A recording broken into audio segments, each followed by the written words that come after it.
Hello,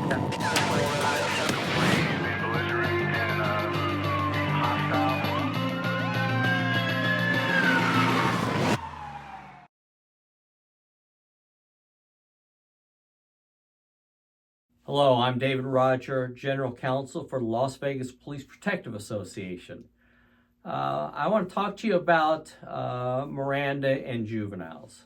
As we all know, constitutional rights, Miranda, the right to counsel, are all personal constitutional rights, meaning that a suspect or an individual may invoke those rights, demand those rights, but someone else, a third party, can't demand them for them.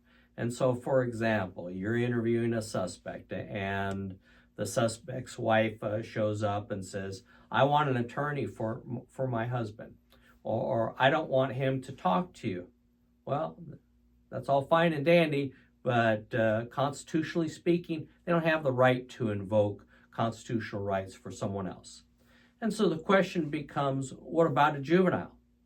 What if a juvenile's parent shows up and says, I don't want you to talk to my child, or I want my child to have an attorney before they talk to you?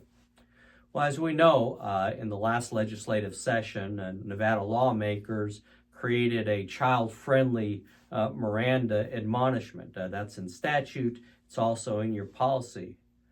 But neither the U.S. Supreme Court, the Ninth Circuit Court of Appeals, nor the Nevada Supreme Court, all courts that have a controlling interest in what you do as a police officer, have said that a parent has a right to invoke a child's constitutional rights. And so in the case I just referenced, when a parent shows up to an interview with a child, and the parent says, I want an attorney for my child, or I don't want my child talking to you, it is up to the child or the juvenile as to whether or not the juvenile wants to invoke or waive their rights. You're not required to abide by what the parent wants.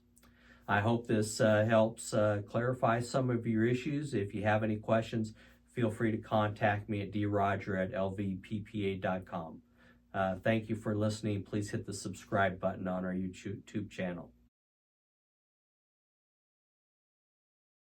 111, 110.